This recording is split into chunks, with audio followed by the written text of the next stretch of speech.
All right, Gjika Q&A Part 3B Part 3B. because the cell phone ran out of memory, and you were talking about your guys going to the Yeah, if you've hung on this long, I won't keep you much longer. And if you hung on this long, I don't know how you did, but anyway, so like I or was if they're saying, just this I would could be haul new. all those amps out there, okay? I would take the amps to the studio so these guys could record their demo tracks, okay? I was working for all these people. Amps were always in my shop. They were always playing them. I have guys that buy amps from me now, to this day, that say 35 years ago I was in your shop. I picked up my fret job. I played through one of your amps and thought, wow. And then somehow they come into money, you know, instead of just being a starving musician all their life, they inherit some money or something. I don't know what happens. But They call me retire, out of the and now blue. they want to They're 50-something years old. indulge themselves. And they say, send me that amp. Send me your best amp right now, you know? And so, I mean, that's what advertising was for me. That's what I did. I did like what all the guys my age did. We didn't have this computer. So when people go, he doesn't do this or that, and I don't want to be in the modern world. I don't care about the computer and all these people that are just selling themselves on there that don't know their blank from their blank. Okay, I mean it's not my game, so I'm not Right, but a recluse. I'm not enigmatic. no. whatever And that if somebody means, but- wants to follow but you on Facebook, they can go to Robert I'm Gjika. very accessible. You can even call me Gjika on the phone. Amplification is on Facebook. Yeah. That you can go to GikaAmplification.com and your Yeah. phone number, and they can text Right. you. Right. And you'll give them a call back. Just and, like you had to do in the 70s. In the 70s, if you heard like a guitar player told you, hey, did you hear about this guy? He makes this. You'd have to go find that. You'd have to dig it up and see if the guy would talk to you and stuff. And you'd be shocked. You'd call him and go, hey, he actually talked Well, to you're me. easy you know? to find now. I mean, it's Well, that's the computer, you know. I mean, right. And you do have a presence. Right. They can follow we you used to on walk around, Instagram me or and my Facebook friends in or New York City, YouTube. right? Somebody told us about this old archtop builder above in Chinatown. You got to go into this alley, and then above this, you go up to the third floor, and we'd get up there, and it's this old Italian guy building these incredible guitars and stuff. You know, we had to dig that out. We had to go find that back then. You know, and that's where I come from. I come from that era. So people expect me to be like somebody who's, you know, 27 years old or 30 years old. You know, I mean, Michelle handles all that computer stuff for me. I don't really, you know, I'm not Well, we always put with things that. I up, spend too much time building these amps. And Well, stuff. you know, right now we're making a YouTube video, so that's technology, that's promoting. So Yeah. that's not actually true that you don't promote your business anymore. Right. And now you are promoting your business somewhat more because it's what you want to do. Yeah, and the heater was on, so that just shut off. So that was probably really noisy because these mics are sensitive on this camera. They hear Yeah. every low level noise. Oh, well, that's the other thing that we should probably discuss very briefly is the low-tech approach to making these videos. We ran out of cell phone space, and so now we're on the Sony, I don't even know what the thing is It's like called. a little camera you sneak into a concert. It's like the size of a pack of cigarettes. Yeah, it's got And two, it's got two stereo microphones mics on it. And that's so you can get a stereo sound. And the last video we did, I had it sitting right about there. It pans a little, is all it does, Michelle. One mic picks up this side of the room and that side of the room. Oh, okay. Well, it's I don't not know. stereo unless you make it stereo. It's just two mics. You know, there's a left mic and a right mic. Yeah. So I don't know what I'm talking about. So that's okay. But yeah. So if you look at the old videos, most of them, you did have some older videos that you used this camera on, and then we went to using the cell phone again, and then back to it got pretty good sound for a cell phone. This one has a wide angle lens. I don't like the way it makes guitars look like the neck's real long and your legs all look different lengths and shit. Yeah, but it is what it is. But it sounds better than the cell phone. Right, and maybe at some point we did experiment with trying to purchase a better mic and using DSLR camera. Yeah, but that wasn't. I wasn't close just, micing like you record. That was yeah, a room mic. and the camera wasn't right for that, and the microphones, we weren't satisfied with it, and it was too much technology for us. No, because I like this better. We're old. Just like I we're don't like fossils. computers, I like this better because, you know, again, back in that college class that I never went to, you have to reiterate things over and over. And I know I've said this a million times, but when I see a video and a demo on the amp and the guy goes, "Oh, I got an Royal blah blah blah blah mic in Pro Tools," Then what does the actual amp what does sound the amp like? sound like then? I mean, what? I mean, You know, you get all kinds of EQ. They're on there, faking you it. get, you They're know. faking you out. No, it's not that. It's that they're not trying to cheat anybody like that. They just, that's how you record, right? I know how to record. I mean, you know, I've got friends that own recording studios, and when I was younger, hung around and they're playing a lot and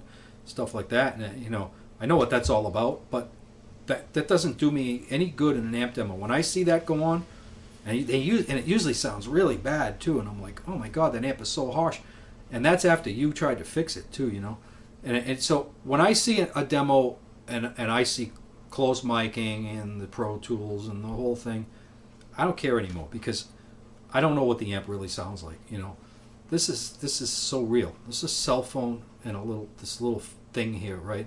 And if you know how to listen to an amp, when you hear this, there's either tone or there isn't, and you can see the dynamics and see what's going on with all that. Now, there's plenty of guys that have these amps in the studio. You want to listen to something really good, because the studio is used to make an amp sound better. We already have a great sounding amp. Go in there and use it for that. It gets even better, you know. But that's not an amp demo to me. That's about your music. That's about your recording, that your talent, your skills as a player, right? I'm not selling my playing. Reiterate over and over again.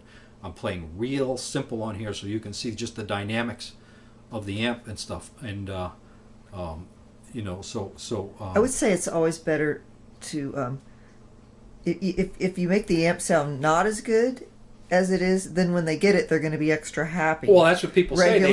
They say, no, I knew way. what I was hearing. They say on those junk cameras you're using. They go, but man, when I'm playing through this amp and I feel this under my fingers, this is beyond why I already wanted it, you know. So they're extra happy. There's no reason for me to show you my recording techniques. I don't have a studio, but if I put one together, I put a desk together.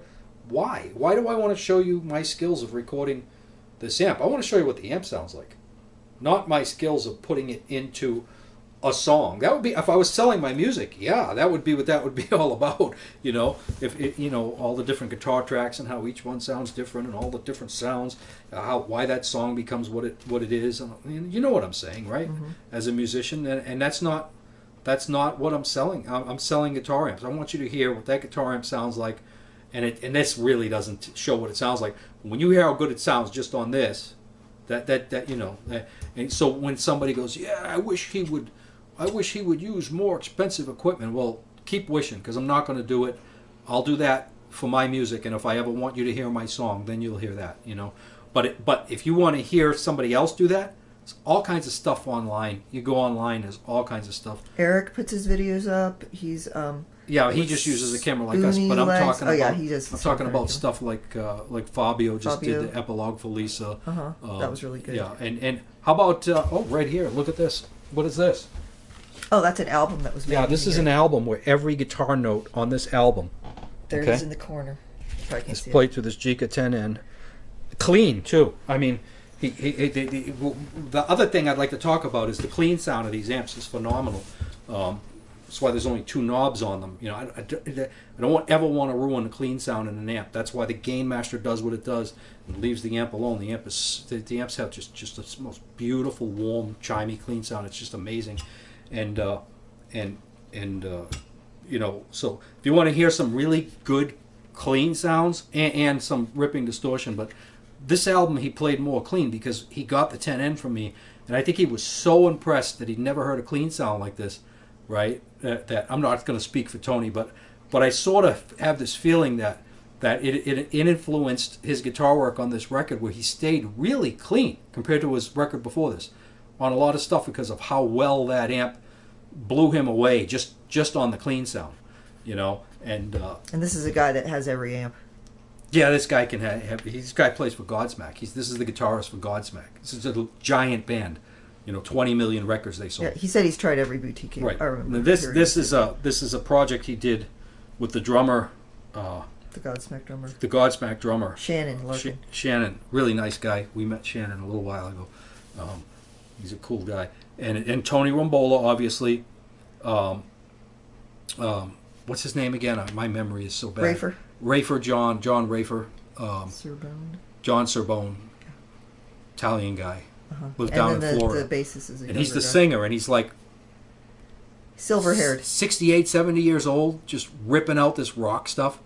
Yeah, it's really good. You know, the record company was upset with that because they wanted them to get a younger singer and stuff. But so I kind of love this. You know, they just I like that album because the old guy can sing. You know Their what I first mean? album's good too. Yeah, and he's got, you know, and he never played in a band before in his life. That's another thing about this. You know, and then they got this. They pick up this bass player. Tony told me that they were having a bass contest. Shannon was judging it, I think. Yeah, Shannon was judging it at a Guitar Center. Was it? Someplace in Florida. I don't know. It was a Guitar Center in Florida. No, that's the story. And this kid won hands down, and they asked him to be in the band, and they didn't care about getting a record deal. Because they play in like one of the biggest bands in the world. Two of these guys, but they, you know, that's very they do it for fun, produced and blah blah blah blah, and they just wanted to play the blues. This is a blues record, right? So like a rock and blues record. And they wanted to do something like that, and they did, and it just happened that their manager said, "Hey, I'm going down to so and so records. You want me to bring that tape just for the hell of it?" And they said, "Yeah, go ahead." And they got a 2-record deal, you know. But so you know, if you good karma for them. Yeah. So if it's like, well, where's the recorded sounds? Well, check this one out, okay? Yeah, there's some recorded sounds on there. Yeah, the whole record. Yeah, yeah. Every song. Every note, Tony told me, on the record is through that amp. Okay, I don't think he even used the gain master once. I'm not sure. I have to listen to it. I haven't listened to it in a while. But no, he did. He did somewhere. There's some distortion tracks on this, you know. It's funny. He actually mentioned that he used your amp on an interview I heard, but some of the people who use your amps, they'll never reveal it because they don't want to. Well, that's another thing. You know, if you're still hanging in there, right, and you're just somehow enjoying hearing us blab about somehow nothing. Enjoying this, right? We had one famous guy buy an amp here, right? He's a movie star, and he's the nicest kid in the world. I'm telling you, he's adorable. But he said something on his way out when he was so happy carrying the head in the cabinet on his way out. What did he say? He said, "Oh man, good luck with these ceilings, but I'm not going to tell anybody." Yeah, this is my secret weapon, you know. And there's nothing new about that. I mean, when I was a kid, it was like that. When you know, some people like to share and tell people, "Oh, you got to try one of these pedals or try this." This is, you know, you want your friends to know about it. And there's other guys like Jeff Beck that won't let anybody take a picture of his pedal board, and you know, there's guys like. They consider it proprietary thing. They've been like that, even if they didn't make it. Just shit that's that they the bought, right, you know. It's cool. So but that's a battle for me, because well, the people wonder why they never hear about it, and that might be a little bit of the reason why you haven't heard as much about your amps. It's worse than you think it is. There's so many guys that walk out of here with these amps going, "I'm not telling anybody about this." But you've got a lot of cool customers that tell people. No, I know, but you'd be surprised how many. That's an old school thing. Like I said, Jeff Beck and a lot of guys like that. It's a very old school thing. I'm not going to tell you the mod that was done on my amp and blah blah blah blah. But it still exists. It's that attitude still is out there. So you know, but not this guy. This guy. I haven't heard very many interviews with him. I did hear one. When they took the picture that day, he happened to have the amp right there, so he got it. Well, that's in their in their playing room or whatever where they keep it. I don't know where that picture is. Where they took that picture, maybe. Yeah. Well, that was a good album. I really liked it. But anyway, check them out. It's called Apocalypse Blues Review, and you can hear the recorded sound. The Shape of Blues to Come. That's their second album. Yep. So there it is, some recorded music. And of course, you know, Sean Lane Powers of 10, because that's what this amp is a remake of. And you were going to ask me one more question, Michelle. You were going to ask me about the original gold amps. Oh, why wouldn't you continue making them? That's since people no, but the one I remade. Oh yeah, for the doctor that that contacted you. Right, and I told everybody I'll never make one of these amps again. They're too big. They're too heavy. Well, the one you made wasn't even really a remake of it. It was a redesign anyway. It looks just like it, but it's got a gain master redesign, and he does use it with the gain masters instead of all the ridiculous stuff that was in the preamp on that amp, and that's what spurred these amps on, because I hadn't been at the design in so many years, and I redid the design for all the things 35 years or whatever it is, 37 years, I don't even know, but all those years later, the new ideas I had to take that sound somewhere else. And I built that amp, and I sat down, and it's this video that's really popular on there, and I Oh, the Sharon Lane amp. yeah, that remake? video was done the first time I listened to that amp. After I Oh, threw that the was switches that on. was the Yeah, Virgin Voyage. Yeah, I threw the switches on, and With this camera, huh? yeah, and I put that camera right over there, and or it was my cell phone, I don't remember, and off it went. No, I believe But- it was this camera here. But I was blown away by it, and I thought to myself, you know, Got to get back and do that. because I took some time off of building amps, and I said, I need to remake this amp in something people can carry, something that actually looks like a guitar amp, you know. And I used all those changes and then refined it even more, and that's what these amps are. So that's the long and short of that. So the other question, there seems to be a lot of mystique about that original gold amp, the big giant Manhattan. Oh, they're amp, phenomenal. whatever. They're phenomenal. But people that own these and own these, Oh, there's people that have both. oh yeah, Oh, okay. talk to them. So You know? in your personal opinion, because they're not, people aren't going to talk to them. We're talking to you. In your personal opinion, what's the difference in the use and the tone and the quality of the new build compared to? It's way more refined. It's way more refined. And obviously it's carryable. I mean, and maneuverable. And if you want it in stereo, you get two. You know, these amps can get so loud and so low so well that you don't need two for any kind of volume reason. You'll see me use two all the time because I've always played in stereo. I like the spread of an amp in a cab against another amp in a cab. Well, you know? a few months ago, we got a text from your buddy there saying one of the old gold ones was for sale, and you know, it's people are thinking, oh, Yeah, but they need to get it's that. $20,000 though. Yeah, well, yeah, and you could get the whole, both speakers, 2 gain masters, and 2 heads for way less than that. Yeah, and go buy a used car too. But the thing about that is that I'm not saying that amp isn't worth $20,000 because I don't make those anymore, and it recorded a famous record. for collection purposes. it Collective certainly purposes, is. and it may. But if it was sitting Gonna go here, I for would one never more turn later. it on. These sound so much better. And they're so much cheaper than any one of those. So, you know, but it's worth what it's worth because it has a place in history. So, you know, it is what it is.